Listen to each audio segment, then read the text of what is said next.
Bismillahirrahmanirrahim. Assalamualaikum warahmatullahi wabarakatuh.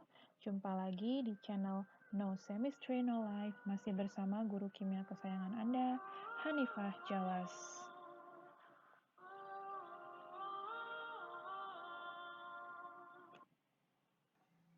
Video ini merupakan video pertama dari pembelajaran mengenai sifat kualitatif larutan.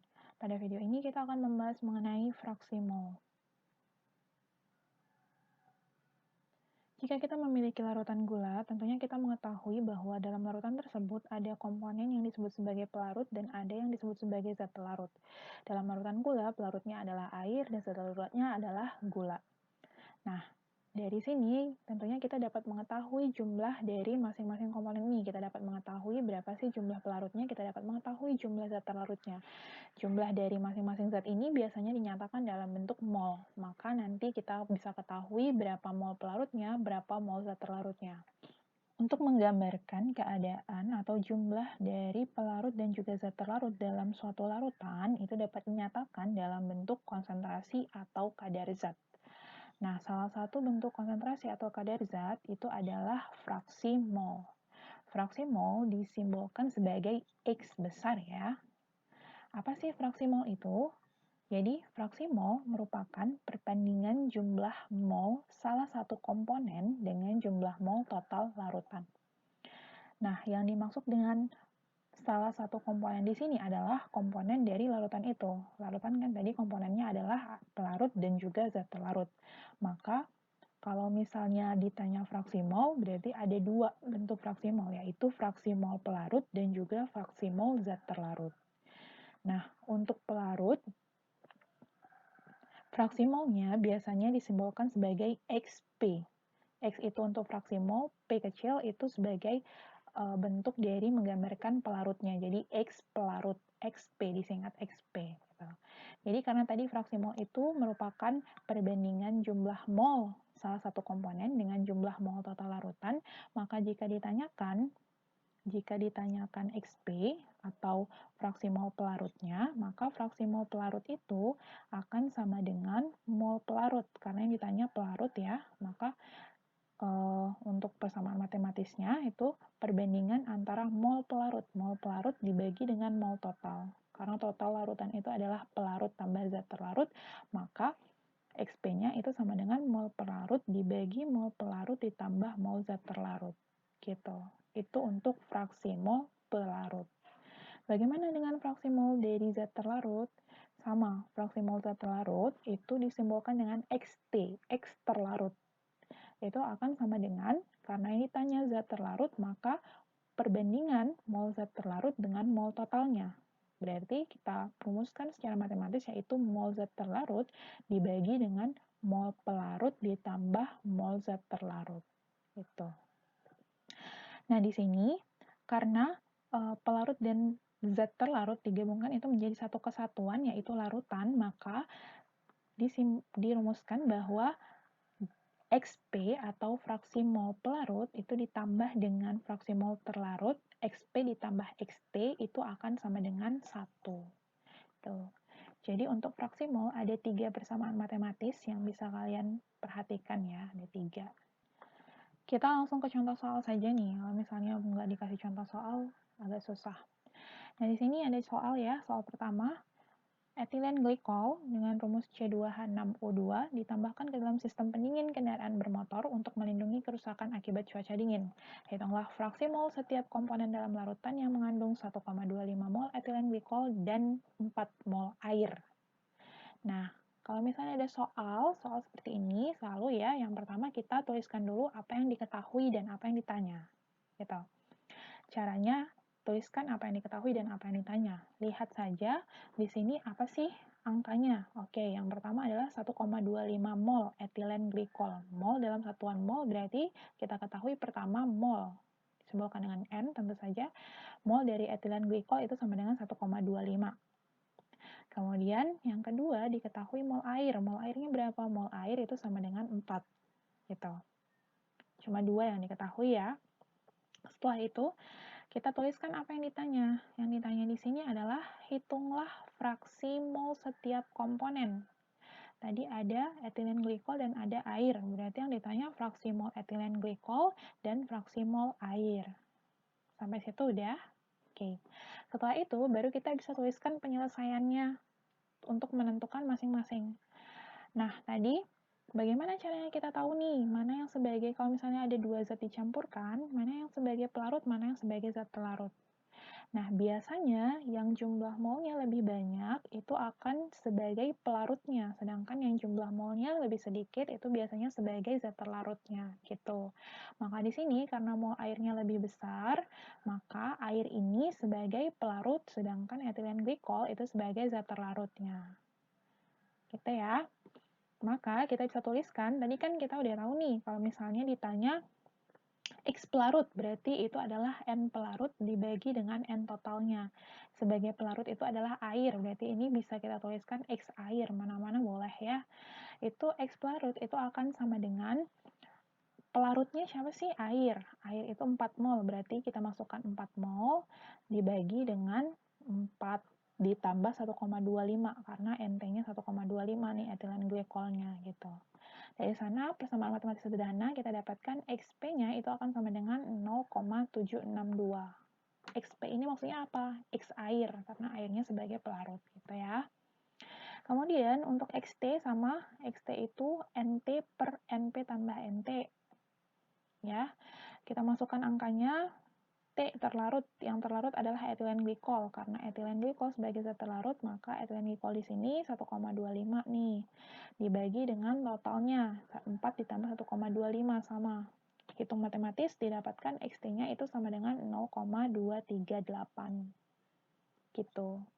Perhatikan di sini bahwa fraksi mol ini tidak bersatuan ya. Lihat fraksi, bagian, perbandingan. Kalau udah kata-katanya perbandingan, ini biasanya di sini molnya bisa kita coret kan, nih karena dia perbandingan gitu. Ini pun sama. Oleh sebab itu fraksi mol ini tidak bersatuan gitu, tidak ada satuannya fraksi mol. Sampai sini paham ya? Jadi baliknya kayak yang tadi, intinya kalau misalnya yang ditanya adalah fraksi mol dari pelarut, maka dia perbandingan antara mol pelarut dengan mol total gitu. Kalau misalnya yang ditanya adalah zat terlarut, maka dia perbandingan antara mol zat terlarut dengan mol total. Sama aja, gampang. Insya Allah gampang. Oke. Nah, di sini kita bisa gunakan persamaan yang tadi. Kalau misalnya kalian masih ingat, tadi kan ada persamaan ini ya, XP ditambah XT itu akan sama dengan 1, gitu ya. Jadi, di sini bisa jadi kalian cari salah satunya saja nih. Kalau misalnya kalian cari XT-nya saja dulu, boleh. Mau cari XP-nya saja dulu, boleh gitu. Caranya gimana? Misalnya nih, yang sudah kita cari adalah XP-nya. Berarti tinggal kita ubah persamaannya. Persamaan dari si XP tambah XT ini. Sehingga kita gunakan persamaan yang kedua nih, yaitu XT itu akan sama dengan 1 min XP. Kita masukkan nih, karena tadi kita udah dapatkan nilai XP-nya yaitu 0,762 ya. Misalnya kita belum mencari yang ini, gitu, maka kita dapatkan bisa cari XT dengan menggunakan persamaan ini. XT sama dengan 1 min XP, atau sebaliknya nih. Maka itu akan sama dengan 1 dikurangi 0,3762 akan sama dengan 0,238. Kalau kalian perhatikan sama saja nilainya XT yang ini dengan XT yang ini. Sama ya? Iya. Gitu. Jadi kalau misalnya kalian mau misalnya cari salah satu aja nih, misalnya cari XP saja dulu. Kemudian dari XP kalian mau gunakan persamaan yang ini. Itu bisa gitu. Jadi tidak, cara pertama adalah kalian bisa gunakan rumus yang ini, cara kedua kalian bisa gunakan rumus yang ini gitu. Tapi kuncinya harus cari salah satunya dulu. Tuh. Oke, kita lanjut ya. Kita lanjut ke soal kedua. Sebanyak 46 gram gliserol dengan massa molar 92 gram per mol dicampurkan dengan 27 gram air, massa molarnya diketahui 18 gram per mol. Tentukanlah fraksi mol gliserol dan fraksi mol air. Sama, pertama kita buat apa yang diketahui, apa yang ditanya. Tinggal dilihat aja nih dari soal, Katanya di sini diketahui ada 46 gram gliserol. 46 gram itu berarti massa. Berarti kita tuliskan massa gliserol 46 gram. Setelahnya diketahui massa molar. Massa molarnya siapa? Ya karena ini dalam kurung gliserol ya berarti massa molarnya gliserol. Kita tuliskan massa molar gliserol 92 gram per mol.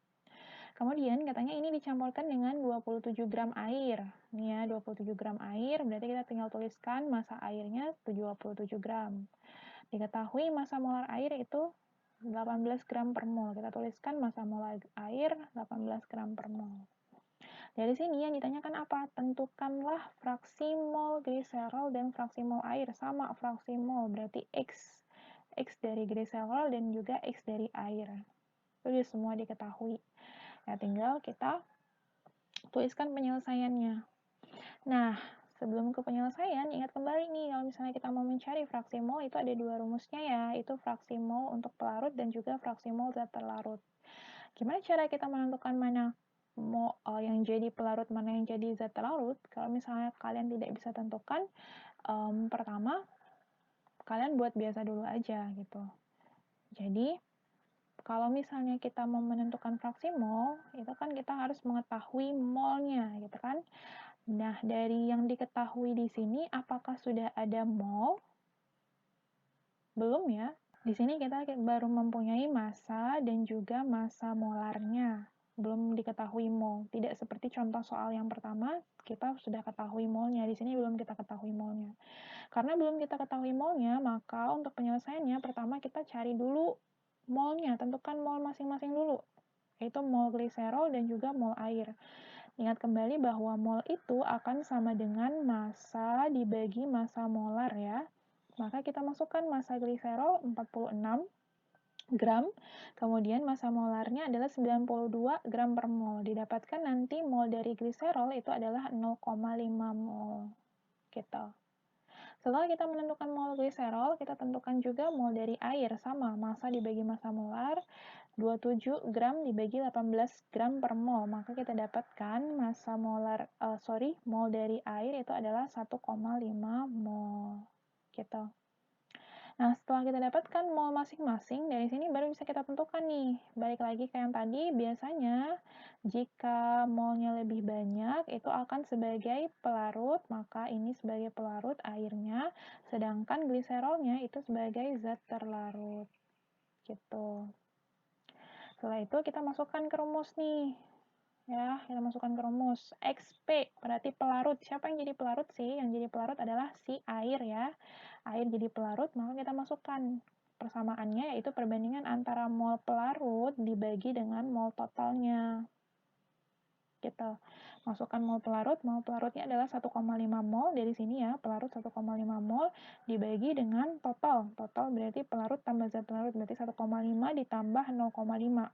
Artinya 1,5 dibagi dengan 2. Dimasukkan, secara matematis tinggal dihitung, maka didapatkan nilai dari fraksi mol pelarut atau fraksi mol airnya adalah 0,75.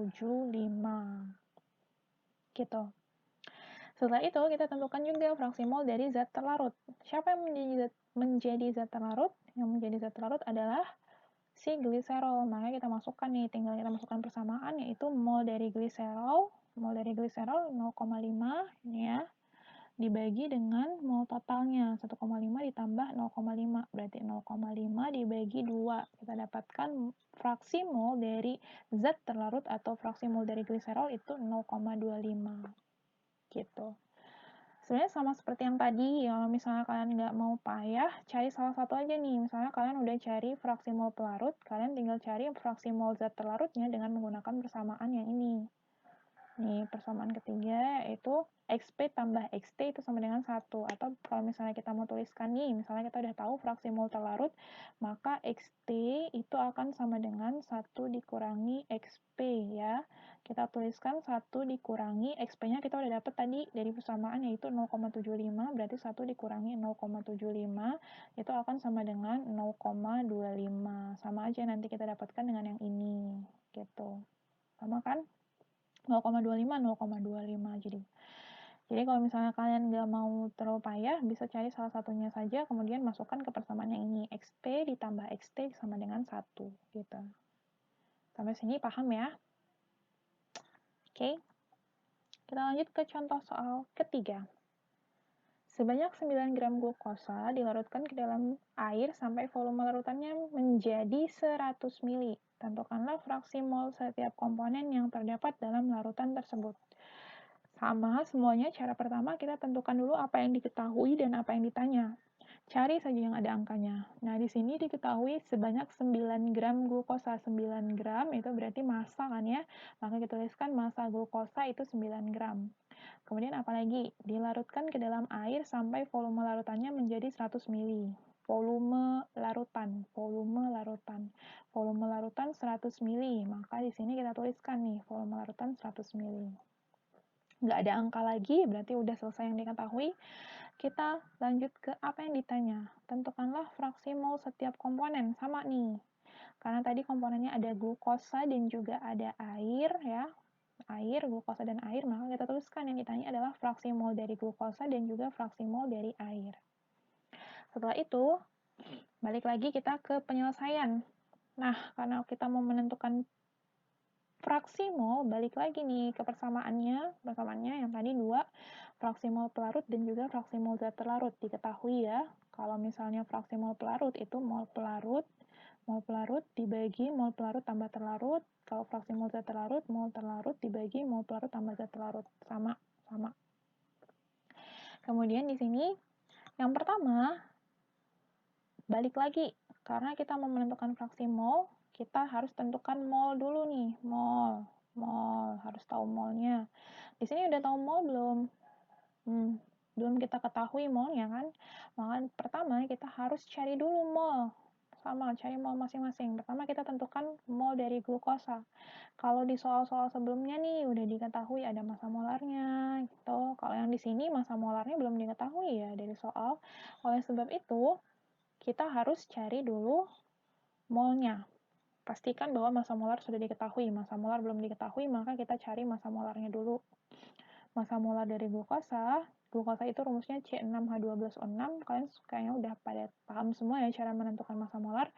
Berarti 6 dikali ARC 12 ditambah 12 dikali ARH sama dengan 1 ditambah 6 dikali ARU sama dengan 16. Itu dijumlah semua didapatkan massa molar glukosanya 180 gram per mol. Dengan cara yang sama kita mencari massa molar air. Sama, karena komponennya 2, glukosa dan juga air, maka kedua-duanya harus kita ketahui massa molarnya, nggak bisa satu.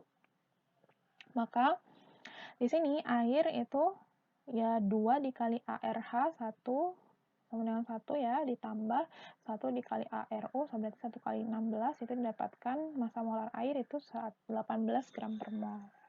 Dari sana kita tentukan mol glukosanya, sama mol itu massa dibagi massa molar. Mol sama dengan massa dibagi massa molar. Kita sudah ketahui massanya yaitu 9 gram. Massa molarnya tadi barusan kita tentukan yaitu 180 gram per mol. Maka didapatkan mol glukosa yaitu 0,05 mol. Itu untuk mol glukosa. Dapatkan 0,05 mol ya. Setelah kita menentukan mol glukosa, kita menentukan mol air. Pastikan massa molar sudah diketahui. Tadi kita sudah mencari nih massa molarnya ya dari si air yaitu 18 gram per mol. Nah, kalau kita mau menentukan mol air, mol itu kan sama dengan massa dibagi massa molar. Kita perhatikan di data. Massa si air udah diketahui belum? Dari diketahui, ada massa air nggak? Nggak ada kan? Yang ada di sini adalah volume larutan. Maka yang pertama kali kita harus lakukan adalah cari dulu massa air. Caranya gimana? Kita punya volume di sini, ya, maka kita cari massa larutan dulu.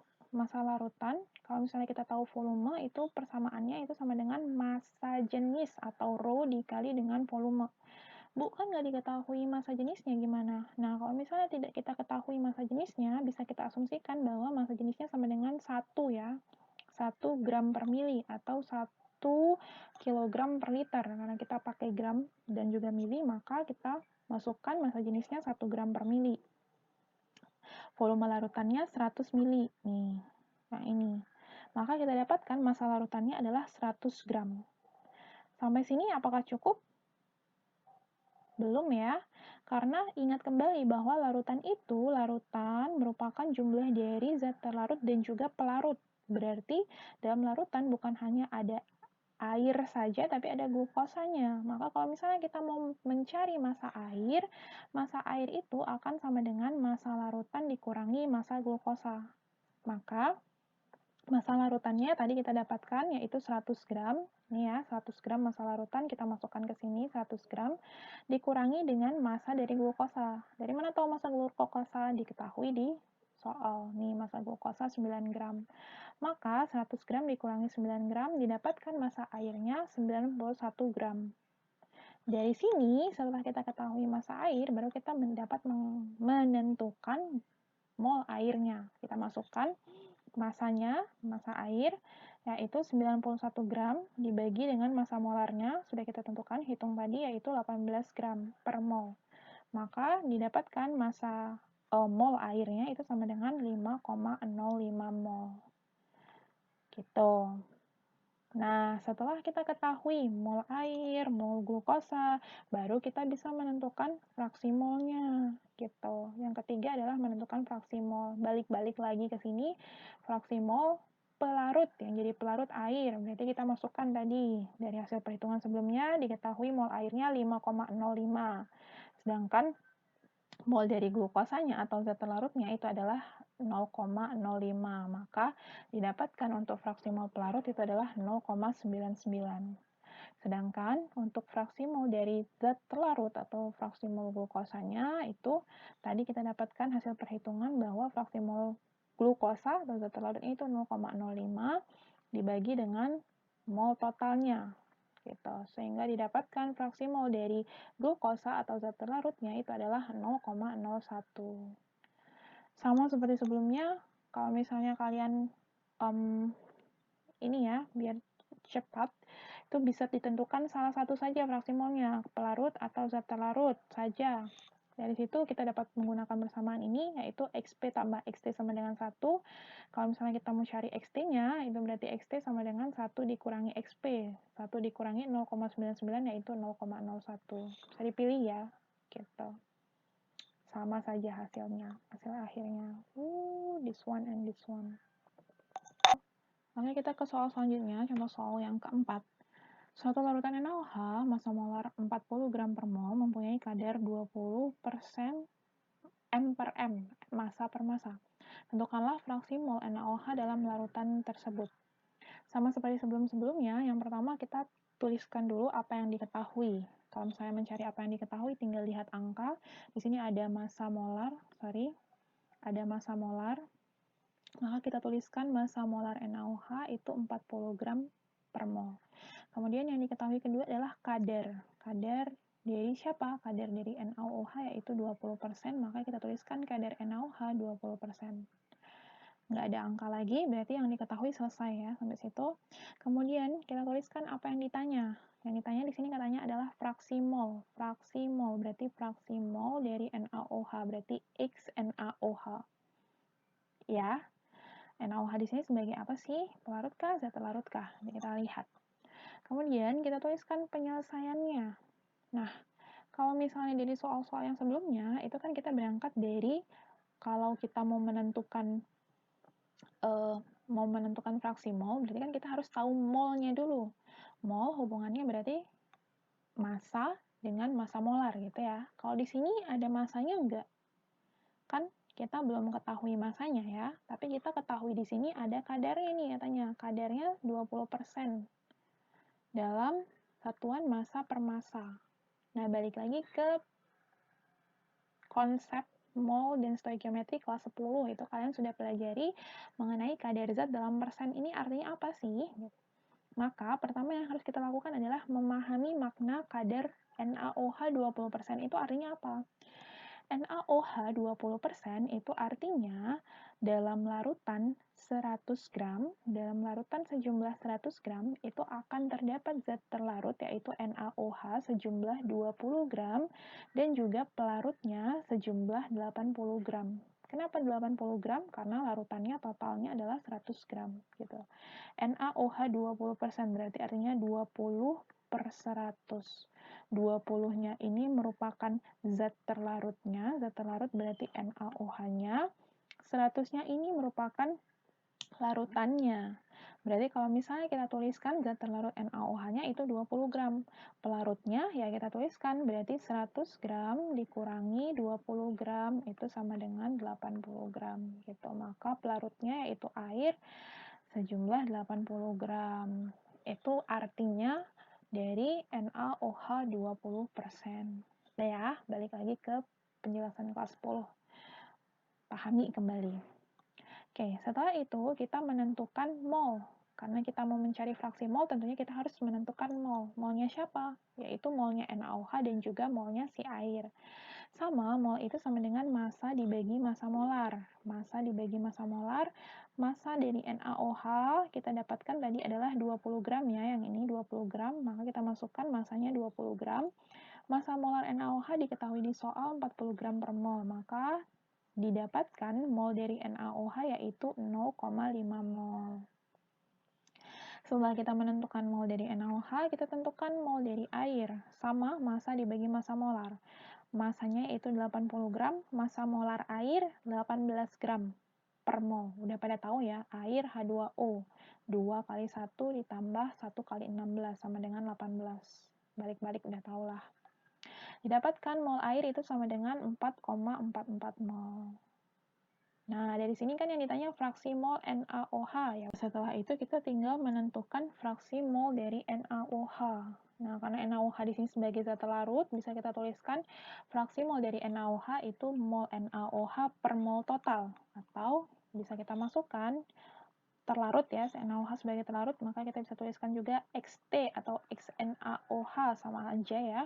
Itu sama dengan 0,5 mol, karena mol NaOH-nya 0,5 dibagi mol total. Mol total berarti mol air ditambah mol NaOH, 4,44 ditambah 0,5.